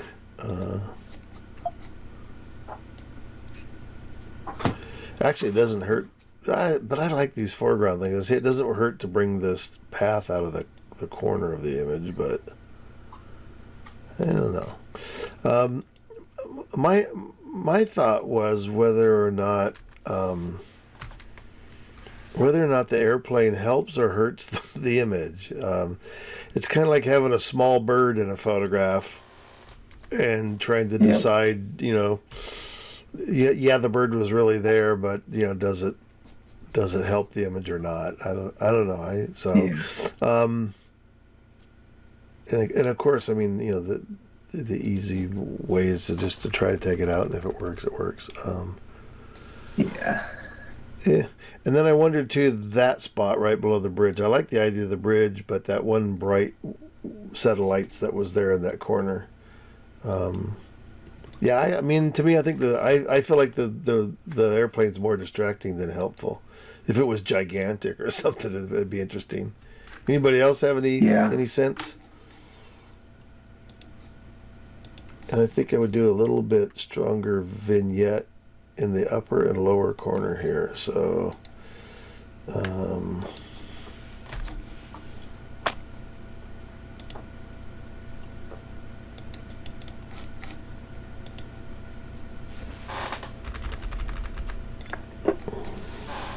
a lot. I think somewhere in there. I mean, that's just subtle on the. Yep. Okay. All right. Speak now or forever hold your peace.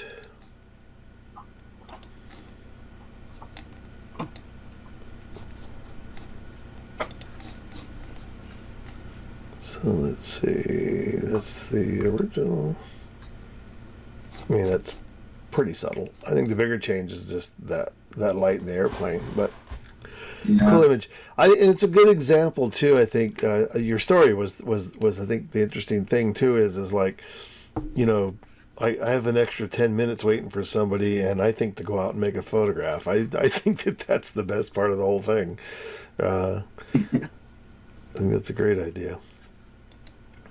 And the idea too, I mean, there's pictures everywhere. I mean, you don't have to travel 500 miles, you know, and I love the idea when we can take great images close to home. It's just I think it's such a great, I don't want to call it an achievement, but it's a great statement on that idea that there's plenty of good pictures close to home too. All right, tell us about this one. Do you like doing a lot of night shots? It seems like you have had several. I love night. I feel like I can control the light so much better at night. And I feel like there's usually so much more light than, especially with the tripod. I can collect up so much light, at least with my full frame, at night, in night scenes. So when the big swells, none of my pictures have really, I mean, I have some that capture, but they're not my favorite ones, or the ones that necessarily I want to feedback on. But over, I guess, 2 weeks ago, as we had big swells and some weather, my wife and I got just in a roll for about a week of going down for sunrise to different places. So this was Shelter Island. And I have a whole series of shots. Again, this is the one that kind of stood out to me. Gorgeous sunrise. I mean, Shelter Island, we just love it down there, just to go walk even. Probably the toughest part of this is the long exposure and even with minimal wind, the boats are moving. Yeah. So tough to get the boat really still, but and I actually had a couple where I considered swapping in a shot that I had with a faster shutter speed. But it just didn't seem to work. I just decided I didn't mind having a little bit of motion blur on the boat. Yeah, it kind of almost anticipated that. I mean, it feels maybe more natural, the idea that we know it's a long exposure, we know it's nighttime. I don't know that. And for people who don't realize, I mean, I don't know if people realize or know, this is Shelter Island looking at downtown. Again, Coronado Bridge off to the right between the boat and the gazebo. Yeah. All right. Any comments or suggestions for Josh? I like it a lot. I recognized it immediately. Yeah, I think it's very creatively composed. Great job. I'd probably just lower the light on the left side. There, yeah. Okay. I thought. Yeah, I like this image a lot also. I'd bring the crop in about 1/2 inch on the left side, but I think this is really nice. I actually brought it in about that much on the left side. Only because everything that's happening on the right side of the image is so strong. I mean, the boat, the lighting in the city, the bridge, all that kind of stuff. Where this starts to draw that attention over to that left side there, and I think also, and I didn't do it on this image here, but the foreground, and especially in the uncropped version, it was more noticeable. But there's, probably because of the mixed lighting, there's a little bit of a green cast in this light that's hitting down in here. So again, doing sort of a selective color correction. Just by adding a little bit of red. So that's the blue or the green side of that curve. And actually, it almost doesn't hurt to put some warmth in it overall, but that's interesting. Yeah, that's nice. Lighting was really bothering me. I was wondering if there was something you could do about it or if it was worth it. Because I know it does make it look like nighttime. I mean, you get the fluorescence and you get the street lights and everything, but it definitely has green hue. So I was kind of gradually taking it out of this upper area of the sky, I think. But I actually don't mind the warmth everywhere, but I thought I was just going to do the foreground. But Yeah, I like it. it adds a little more color even in those areas too. On here it might be a little bit strong, but so again, that about the top part's okay, but just right in there.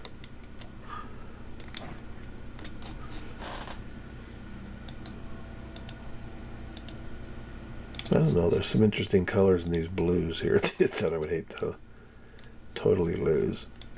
So brushing those back.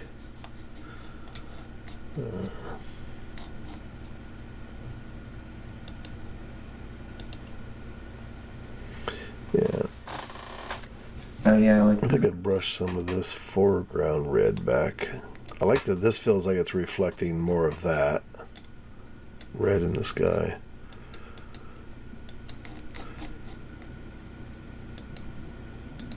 Yeah, something like that. Let's save.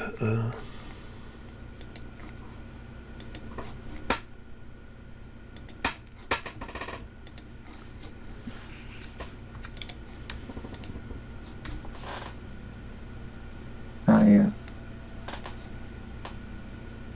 Very Very nice. nice. All right. And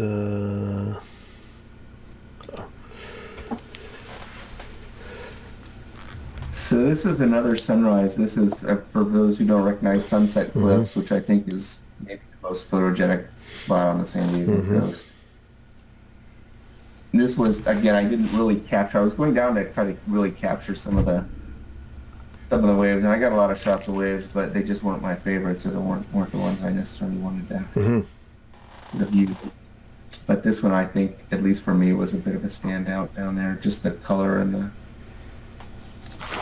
little bit of the dynamics of the waves on the cliffs. We've had some really pink tides lately, and combined with the surf has been pretty dynamic. okay. Any comments or suggestions from the group? Don't be bashful. Are those rocks or seals on the rock? They're rocks, to my knowledge. Yeah, I don't they all think, look I like don't think any of them. Oh, Yeah. okay. There. Thank you. Well, yeah. I like it. Did you have to climb down the cliff No, this is just standing on an opposing cliff area.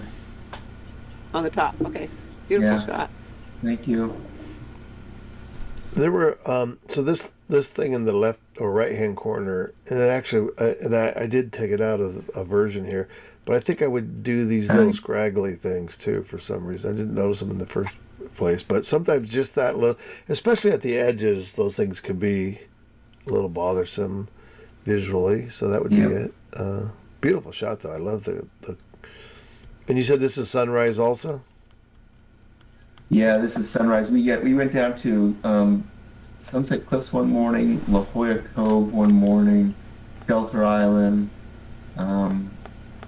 Just about an hour before the sun came up, and I mean it's been gorgeous. It really hit it, especially with the cove breaking. Did you do any Spectacular. longer exposures with this water that comes off the shelf here, softer? These were all handheld. Oh, okay. I did a lot more long exposure in La Jolla Uh-huh. when it was. This was already, you can see it's just lighter, so I didn't. Yeah, I was just grabbing with. beautiful color though. I love it. Yeah, great shot. Thank you. All right, thank you, Josh. And Ann Collins. Everybody's at the beach. Here we go. Oh, that's nice. This was at the Cabrillo National Monument, tide pool. Just not, maybe a week or two ago, I kind of forget now. But I haven't used my camera in so long, and I have to get out and actually take some pictures. Yeah, beautiful. All right, comments from anybody? No, I don't. I like this shot. I think it's gorgeous. Yeah, Thank you. So originally I don't think I would change anything. Only thing that I kind of like a second glance now is sort of these sort of bright high values in the clouds. Or I mean, they may, I don't know if they are totally blown out but I've done before, like, I forget, somebody had sent in an image that we looked at, and there was that same sort of thing where, no matter what you do, and again, because we're looking at JPEG, is there any way to get a little more detail? It doesn't look like it's blown out. Excuse me, I'd mentioned this before that. Right. Say it again, Ann? I did bring them down a little bit, but yeah, I agree. They're still too bright. But there's an interesting, so on the Tony Kuiper panel, there's a little shortcut thing here to, so you can check out the shadows and high values. If anything is blown out, it'll show up like it does inside Lightroom or Camera Raw. You'll get that little warning. So there's all those blues are showing that those have gone to black, which isn't a problem really. And this is not blown out, so it does also appear that there is some color in there. The only thing is with this thing, you want to make sure that you turn it off or discard the layer when you're through with it, because unlike Lightroom or Camera Raw, those colors will print because the way that it's made is it's a layer using a gradient map, and then in addition to the gradient map, there is advanced layer blending on the blend if function. They basically have reversed the high value and the shadow on this blend if function. So you see if we flip them back, oops, I always do this backwards here. Those were correct. It's the bottom one that has to be flipped. Whoever thought of this, I don't know how you would, I don't even when I know how it's done, I don't know why it works so well. So typically that particular gradient map that they've used there, this is what it would do. It would map your highlights to red and your shadows to blue.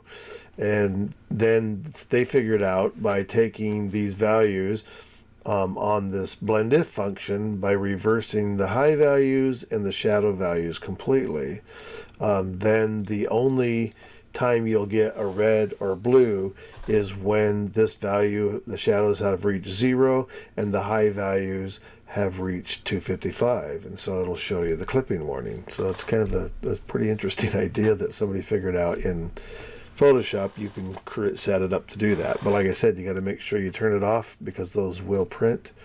But anyhow, so I mean, a couple of ideas when you have like blown out clouds or areas like that where there's no detail. Sometimes, kind of like what happened to Paul's, yellow light burning it in, it just kind of starts to turn the muddy looking gray. So I think sometimes the solution, can be to, select those areas, and you could try content aware fill or generative fill and see if it'll fill it in, and it will fill it in. And whether or not that's something that you like, the other thing is once it's been filled in, you can also then take this second layer and in fact, it's weird now that I've already done it, remove the circle, I can't even figure out exactly where it was. But if I pull this back, you can see. So by slowly bringing back the value that it filled it in with, so even somewhere around there, 30 or 40%, it takes the highlight out of the cloud, but it's using texture from content aware fill. And then, like I said, same idea. If you wanted to use this same function here and say select that high value and then try generative fill with no prompting on it, you're going to get a similar idea, maybe more effectively, only in the sense that it doesn't have to use the detail from around the area. Plus you'll get 3 options to see which one you like. Well, that's pretty good too. So there's that version and that version. So you could always say, okay, I like that version, then same thing, I'll take this and pull it back a little bit, and then now you have a detail that just fills that highlight without it changing it completely. So that's a great sometimes solution to filling in those really bright areas of a sky without having to just burn them in and turn them gray. Yeah, beautiful imaging. I usually auto bracket exposure anyway, so I do have a darker version of this that I can bring in those sections of the cloud. That works too if you got it. My question on this was, so this has actually some stitching to it because my original, 4x6, it was just, didn't have enough of the bottom. And I thought, okay, I'll stitch the bottom of it and see if I want to try and make a 4x6 out of this or an 8x10. So would you consider an 8x10 as being a better crop for it? Because this is not 4x6 right now. It's close, but...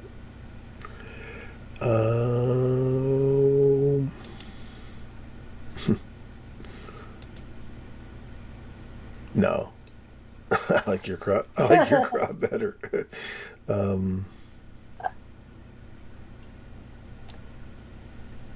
Yeah, I don't know if you were thinking 8x10. How much in what area would you lose?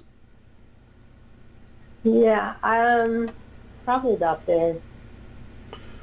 I don't. The thing that was interesting was when I first looked at it, this sort of like cutout part here visually stood out, but I like the shape of the sky and that direction that the clouds go up into the corner.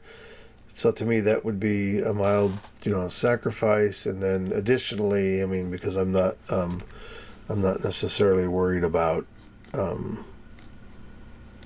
generating somebody else's pixels. So, yeah, I looked at that. I tried darkening down the water part of that.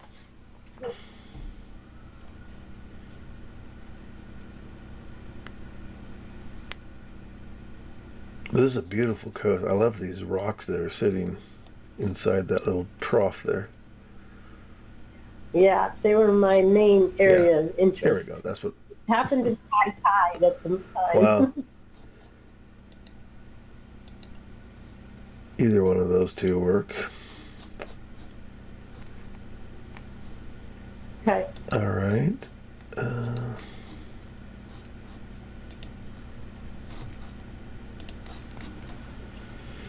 All right, and then this next one, you only sent me two, is that right?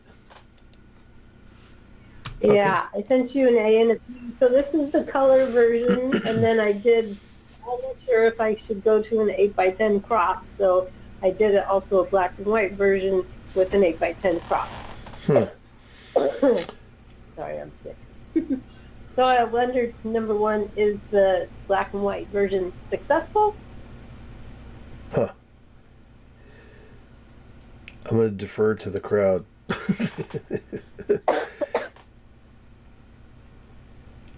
Nobody wants to pick a black and white or the color.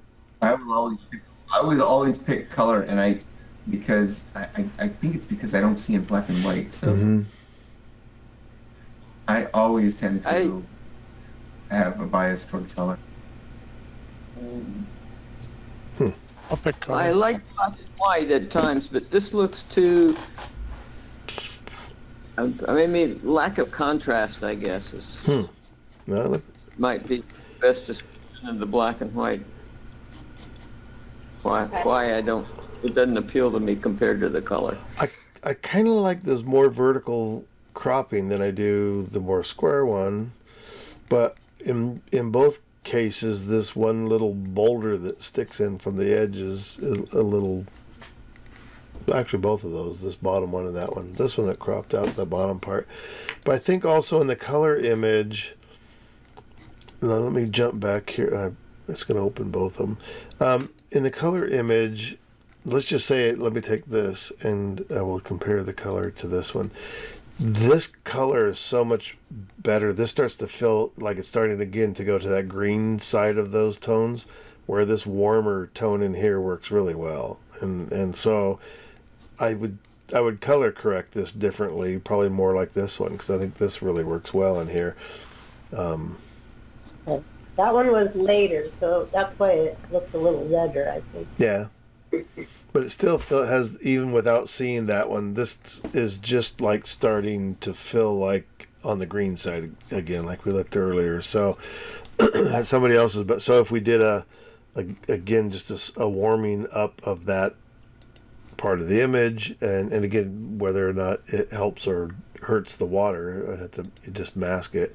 So if we were going to warm that up, I mean, that's not going to take a lot. That's too much to start with. But most of the time, when you have to, I mean, you can use your arrow keys once you've placed a dot on the curve, and or if it's too strong, then it's easy, just leave the curve there and then adjust the opacity, because you can. This is so much of a smaller refinement than trying to drag that curve around. And so that little bit of warmth, I mean, it's pretty subtle, and I don't even know how much it shows up online. And it doesn't really hurt the water at all, but like I said, you could mask it out if you wanted to. The other thing was, like I said, mentioned the rock here. And again, I don't know, content aware versus generative fill, whatever. That worked. And there is also this weird little short one here, and only because it's dark, I guess. Yeah. So the next question is, do you prefer the 8x10 crop of the black and white ones, or this one? I like the longer one better. The more vertical. Anybody else? Nope. And before I forget, if anyone is interested in learning more about exposure blending using Photoshop, the Out of Chicago blog has a new episode. It's with Nick Page. Mm-hmm. I just watched it today, and he offers 3 methods, and I think they're really helpful. Okay. Okay. So, any comment on the two crops?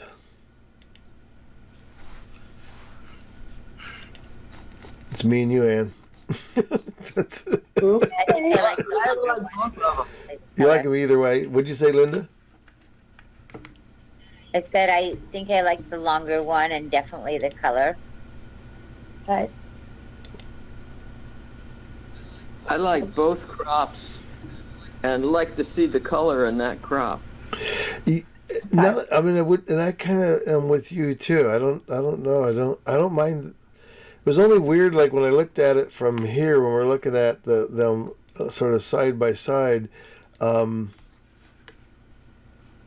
initial feeling was I like the more vertical one better, but I don't know. This one puts more emphasis on the rock structure down in here, and without having less of this foreground area, it makes that part of the image stronger, I would say.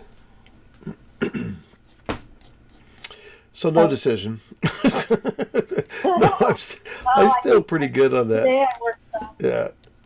Today I worked on a horizontal version of that closer zoomed in, and I like it better than the vertical.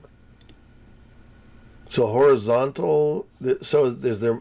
Yeah. So if you go to my first one there, and you pop in from the top.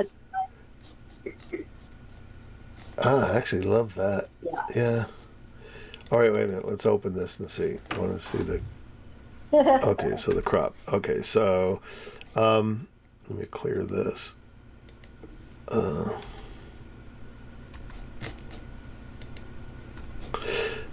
on. I didn't clear it.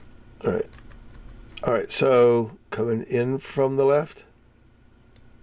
Yeah, crop it almost down to, The point? There, stop. And then down from the top, almost to the top of the land, or almost just above the horizon a little. Maybe not even above the horizon, actually. Down more. There you go. Something like that. So I have, today I worked on a version like that.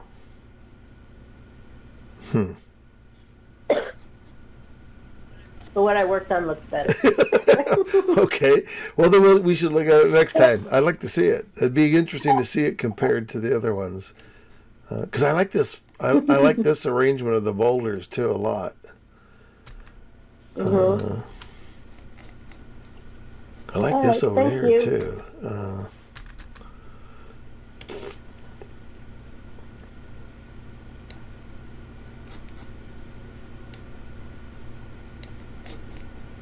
I love this wall too.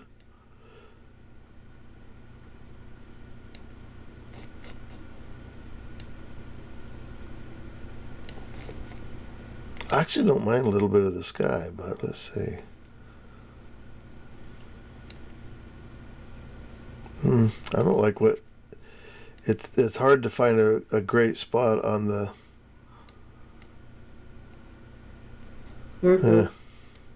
I think I'd be tempted to leave in at least a little bit above the horizon or more. I don't know. Well, that's a tough one. I'll keep that in mind. Thank you. I always love that idea. One comment is to when it comes down to asking a group to respond to a crop or an idea, light or dark or more color, less color, and you can't get even a divided consensus where it's like, hate that, I love this, and there's a division there. But when it's everybody kind of going, I don't know, the crop, it's like, yeah, not a lot of help, which means that there's not an obvious problem or an obvious solution. All right, so Linda sent this job that was hired to. Where do these guys get all these dogs? That was my first question. 1, 2, 3, 4, 5, 6, 7 dogs. That's great. Are they all their dogs?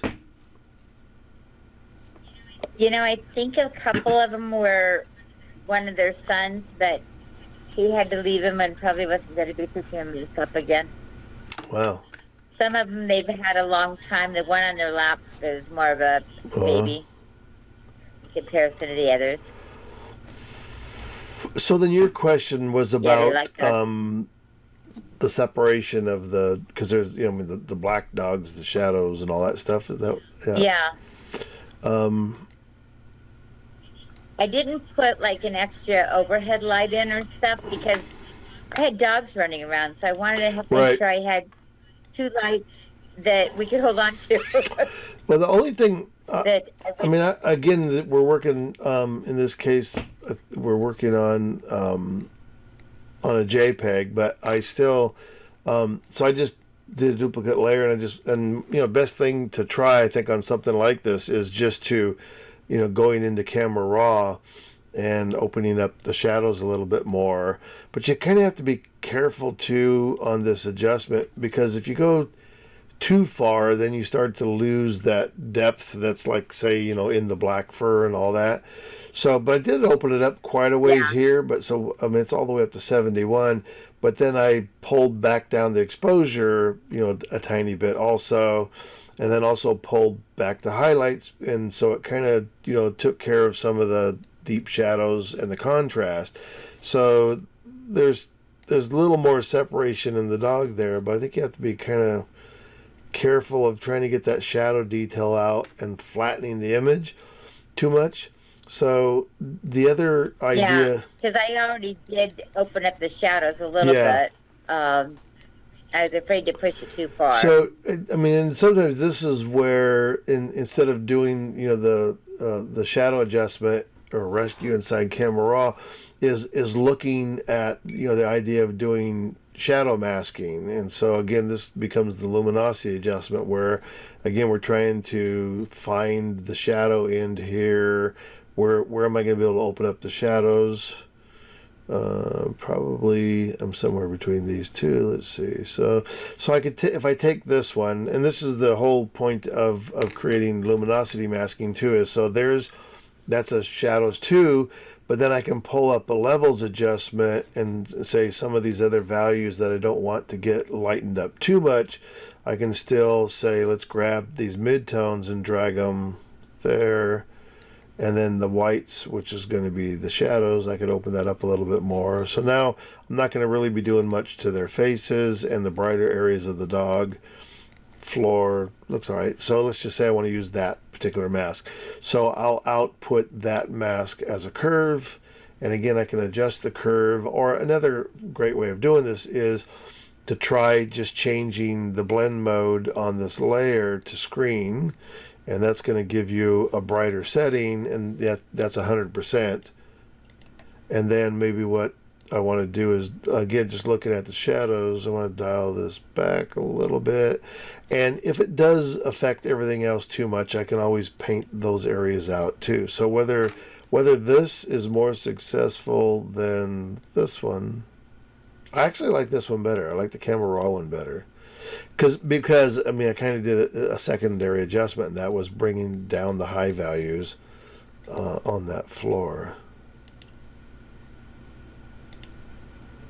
That one does help. I love the detail in these darker dogs from the Camera Raw adjustment. So again, that is basically opening up shadow values, brought back down the exposure a little bit because it brightened up the image too much. So shadow values to 71, exposure down by minus 0.35, and then up or pulling the highlights back down a little bit too.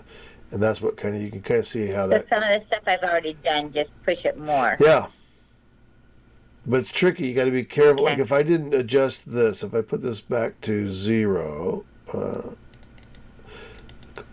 if I put that back to 0 and only relied on the shadow adjustment, it starts to look a little bit flat because everything, and this wasn't, this was only that tiny bit of a change there.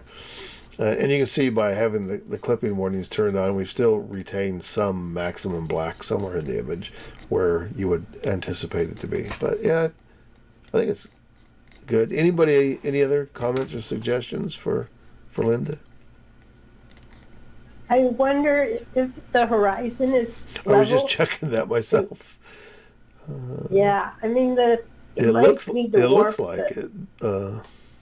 Yeah, it's just because you weren't straight on when you took the picture. So it's these foreground boards and things, but.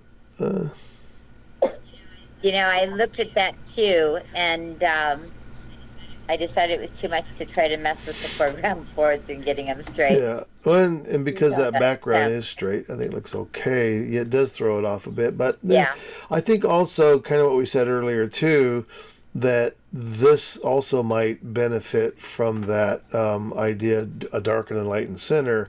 And so, I mean, like I usually start off with, let's just say I'm going to do a vignette for the edges, and pull this down a bit. And then take the circular.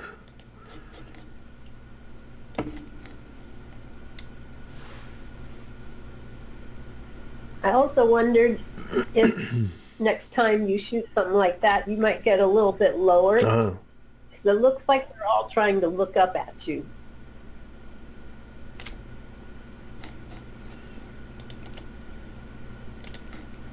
Well, I don't think I want the adults looking down at me.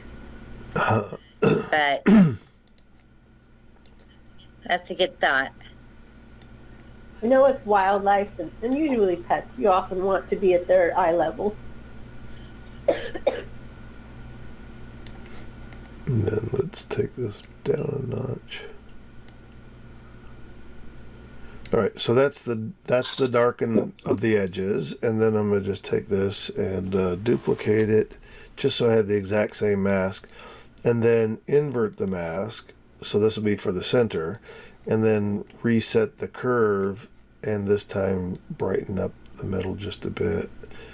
And that seems a little exaggerated. Let's see if I maybe a little bit too strong. vignette that or pull this one back if I make the vignette a little stronger. So see how again everything looks dark in the middle naturally, and then this puts a little more light in the center and darkens the edges. I could pull back. This is already at 67%. I could pull the vignette. Did you do a little bit of a vignette already? Do you A little. Yeah. Not a ton. So something like that. But so anyhow, yeah, the dark and light in the center is like almost everything kind of benefits from it. And if I turn off the 3 layers, which includes the camera raw shadow adjustment, that's kind of where it started. And then that's where we end up. So that I think would help. The other thing too is on the vignette, and this happens a lot, is visually, I think the foreground needs a little stronger than the background. So I think that feels right on the foreground. So on the background, this area back here starts to get a little bit dark. So you could either brush that out, or sometimes what I like to do is, you know, put it into a group and then brush on the group so I don't destroy the vignette. So taking the brush and getting a nice big soft brush, and maybe start with the lower opacity, about 30%, and because this almost doesn't need what's going on. Oh, and what I'll do sometimes, Larry, is just brush in the vignette where it needs Yeah, it. right. It doesn't need Sort of a an background, opposite. but it really needs it Right. on the. Yeah. So the opposite. That Exactly. works. I don't even worry about the backdrop in this particular case, but just work on the Right. other Yeah. and do like you're talking about with a large Mm-hmm. brush. Well, and opening up the shadows, you know, in Camera Raw actually lightened the background a little bit from where it was already. So if I turn all these off, this corner down in here is a bit dark anyhow. So doing both of those adjustments kind of helps it. That's a beautiful background. Where did you get the background? I don't know. I've had it for a while. Anybody want to buy some backgrounds? I have more backgrounds than portraits. It's a beautiful color. I think it works well with portraits. It's just a nice canvas. All right. So there's. Okay, good. Thanks for All that. right. And I didn't have any time to look at this image because I wasn't home when you sent it, and then I got home just like 10 minutes or 15 minutes before the meeting started. So. Okay, well, just any suggestions, anybody, on what it might do different or what needs to be done?